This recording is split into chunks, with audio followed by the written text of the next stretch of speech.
Hello all, welcome back to my channel.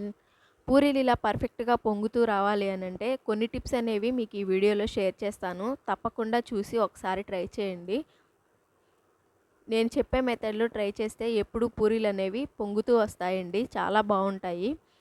పైకి క్రిస్పీగా, లోపల సాఫ్ట్గా, చాలా టేస్టీగా కూడా ఉంటాయి. ఒక్కసారి ఇలా ట్రై చేశారంటే మీరు ఎప్పుడు ఇదే మెథడ్లో ఫాలో అవుతారు.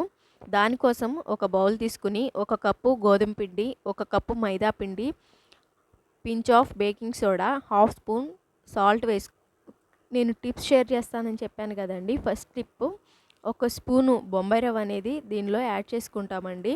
బొంబాయి రవ్వ వేయడం వల్ల చాలా క్రిస్పీగా వస్తాయండి, అలాగే బాగా పొంగుతుంది కూడా పూరి అనేది. తర్వాత పిండిని ఇలా కొంచెం కొంచెంగా వాటర్ పోసుకుంటూ ముద్దలాగా కలుపుకోవాలి.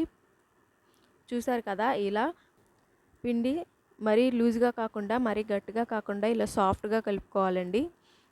పిండి మీద కొంచెం ఆయిల్ వేసుకుని ఇలా అప్లై చేసి కొంచెం సేపు మూత పెట్టుకుని పక్కన పెట్టుకోవాలి. ఈ సైజులో పిండిని తీసుకుని పూరిలాగా ఒత్తుకోవాలి. పూరి అనేది మరీ పలచగా కాదు, మరీ మందంగా కాకుండా చేసుకోవాలండి. అప్పుడే పూరి అనేది పొంగుతుంది. ఇలా ఆయిల్లో వేసిన తర్వాత ఈ పూరి మీద ఆయిల్ అనేది ఇట్లా వేడివేడి ఆయిల్ వేస్తూ ఉండాలండి. అప్పుడు పూరి చూసారు కదా ఎలా పొంగుతుందో. ఇలా పర్ఫెక్ట్గా పొంగుతుందండి. ఎన్ని పూరీలైనా సరే ఇలానే పొంగుతూ వస్తాయండి. చాలా అంటే చాలా బాగుంటుంది. టేస్ట్ కూడా చాలా డిఫరెంట్గా ఉంటుంది.